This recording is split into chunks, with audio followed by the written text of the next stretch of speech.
Hello everyone, ನಾನು ನಿಮ್ಮ RJ angry bird. ಇವತ್ತು ನಾವು 5th ಸೆಮ್ BCom BBAನಲ್ಲಿ ಬರೋ ಇಂಡಿಯನ್ ಅಕೌಂಟಿಂಗ್ ಸ್ಟ್ಯಾಂಡರ್ಡ್ ಇದ್ರದ್ದು ಇಂಪಾರ್ಟೆಂಟ್ ಕ್ವೆಶನ್ಸ್ ಫಾರ್ 2024 ಎಕ್ಸಾಮಿನೇಷನ್ಸ್ ನೋಡ್ಕೊತಾ ಹೋಗೋಣ.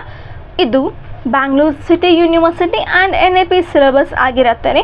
ಮತ್ತು ವಿಡಿಯೋ ಹೋಗೋಕ್ಕೆ ಮುಂಚೆ ನನ್ನ ಚಾನಲ್ RJ ಆಂಗ್ರಿ ಬರ್ಡ್ ಕನ್ನಡಗೆ ಸಬ್ಸ್ಕ್ರೈಬ್ ಮಾಡಿಕೊಂಡು ಪಕ್ಕದಲ್ಲಿರೋ ಬೆಲ್ ಐಕಾನ್ ಕ್ಲಿಕ್ ಮಾಡಿ ಇಟ್ಕೊಳ್ಳಿ.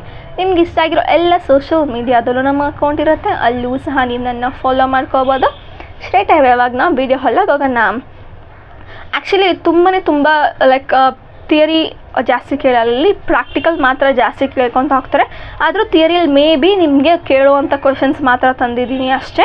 ಮೇ ಬಿ ಅಂದರೆ ಲೈಕ್ ಪಕ್ಕ ಇಷ್ಟೇ ಇಂಪಾರ್ಟೆಂಟ್ ಕ್ವಶನ್ಸ್ ಇರೋದು. ದ ಥಿಂಗ್ ಇಸ್ ಅವ್ರು ಜಾಸ್ತಿ ಪ್ರಾಕ್ಟಿಕಲ್ ಮೇಲೆ ನಿಮಗೆ ಕ್ವಶನ್ಸ್ ಇದು ಮಾಡ್ಕೊತ ಹೋಗ್ತಾರೆ. ಥಿಯರಿ ಅಂದರೆ ಇಷ್ಟೇ ಚೆನ್ನಾಗಿ ನೋಡ್ಕೊತ ಹೋದರೆ ನೀವು ಚೆನ್ನಾಗೇ ಸ್ಕೋರ್ ಮಾಡ್ಬೋದು ಅನ್ನೋದಷ್ಟೇ. ಇದರಲ್ಲಿ ಫಸ್ಟ್ ಒನ್ ಯಾವುದು ಅಂದರೆ explain the limitations of accounting standards ಅಂತ. ಆ್ಯಂಡ್ ಎಷ್ಟೊಂದು ಜನ ಹೇಳ್ತೀರಾ ಲೈಕ್ ನಾನು ಪ್ರೀವಿಯಸ್ ಕ್ವಶನ್ ಪೇಪರ್ನೇ ಹಾಕ್ತೀನಿ, ಅದನ್ನೇ ಕಾಪಿ ಪೇಸ್ಟ್ ಮಾಡ್ತೀನಿ ಅಂತ.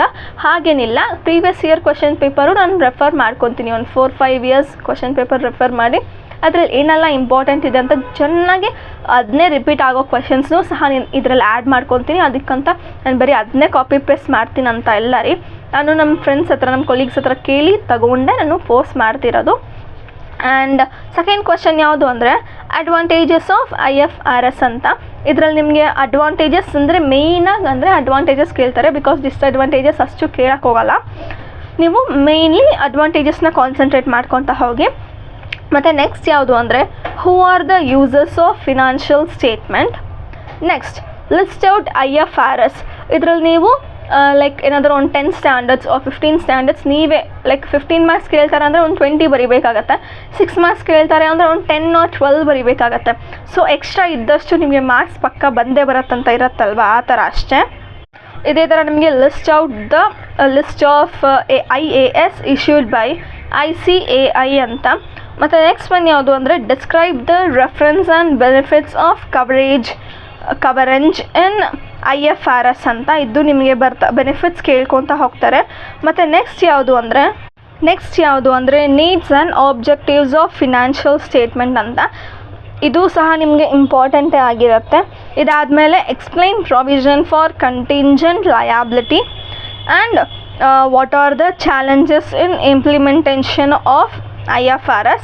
ಆ್ಯಕ್ಚುಲಿ ಈ ಚಾಲೆಂಜಸ್ ಅನ್ನೋದು ಬಂದು ಲಾಸ್ಟ್ 3 ಇಯರ್ಸಲ್ಲೂ ರಿಪೀಟೆಡಾಗಿ ಕೇಳಿದ್ದಾರೆ ಎಲ್ಲ. ಲೈಕ್ ಬ್ಯಾಂಗ್ಳೂರು ಯೂನಿವರ್ಸಿಟಿ ಆಗಲಿ, ಬ್ಯಾಂಗ್ಳೂರು ಸಿಟಿ ಯೂನಿವರ್ಸಿಟಿ ಆಗಲಿ, ನಾರ್ತ್ ಯೂನಿವರ್ಸಿಟಿ ಆಗಲಿ, ಇದಂತೂ ಸ್ವಲ್ಪ ಇಂಪಾರ್ಟೆಂಟ್ ಕ್ವಶನ್ನೇ ಆಗಿರುತ್ತೆ. And difference between provision and contingent liability ಅಂತ. ಇಷ್ಟೇ ರೀ ನಿಮ್ಗೆ ಇದರಲ್ಲಿ ಇಂಪಾರ್ಟೆಂಟ್ ಕ್ವಶನ್ಸ್ ಅಂತ ಬರೋದಂದರೆ. ಇದು ಬಿಟ್ಟು ನನಗೇನಾದರೂ ಇಂಪಾರ್ಟೆಂಟ್ ಕ್ವಶನ್ ಸಿಕ್ತು ಅಂದರೆ ನಮ್ಮ ಟೆಲಿಗ್ರಾಮ್ ಚಾನಲ್ ಪೋಸ್ಟ್ ಮಾಡ್ಕೊತ ಹೋಗ್ತೀನಿ. ಮಿಸ್ ಮಾಡಿದೆ ಒಂದು ಸರಿ ಚೆಕ್ ಮಾಡಿ ನೋಡ್ಕೊಳ್ಳಿ. ಮತ್ತು ಇದೇ ಥರ ನಿಮಗೆ ಬೇರೆ ಸಬ್ಜೆಕ್ಟ್ದು ಬೇರೆ ಚಾಪ್ಟರ್ಸ್ದು ಇಂಪಾರ್ಟೆಂಟ್ ಕ್ವಶನ್ಸ್ ಎಲ್ಲ ಬೇಕು ಅಂದರೆ ಫಸ್ಟ್ ನೀವು ಈ ವಿಡಿಯೋಗೆ ಒಂದು ಲೈಕ್ ಕೊಟ್ಟು ನಿಮ್ಮ ಫ್ರೆಂಡ್ಸಿಗೆ ಆದಷ್ಟು ಶೇರ್ ಮಾಡಿಬಿಟ್ಟು ನನ್ನ ಚಾನಲ್ RJ ಆಂಗ್ರಿ ಬರ್ಡ್ ಕನ್ನಡಗೆ ಸಬ್ಸ್ಕ್ರೈಬ್ ಮಾಡಿಕೊಂಡು ಪಕ್ಕದಲ್ಲಿರೋ ಬೆಲ್ ಐಕಾನ್ ಕ್ಲಿಕ್ ಮಾಡಿ ಇಟ್ಕೊಳ್ಳಿ. ನಿಮ್ಗೆ ಇಷ್ಟ ಆಗಿರೋ ಎಲ್ಲ ಸೋಷಿಯಲ್ ಮೀಡಿಯಾಲೂ ನಮ್ಮ ಅಕೌಂಟ್ ಇರುತ್ತೆ, ಅಲ್ಲೂ ಸಹ ನೀವು ನನ್ನ ಫಾಲೋ ಮಾಡ್ಕೋಬೋದು. ಇದೇ ಥರ ಇನ್ನೊಂದು ಒಳ್ಳೆಯ ವಿಡಿಯೋದಲ್ಲಿ ಸಿಗೋಣ. Cheers all.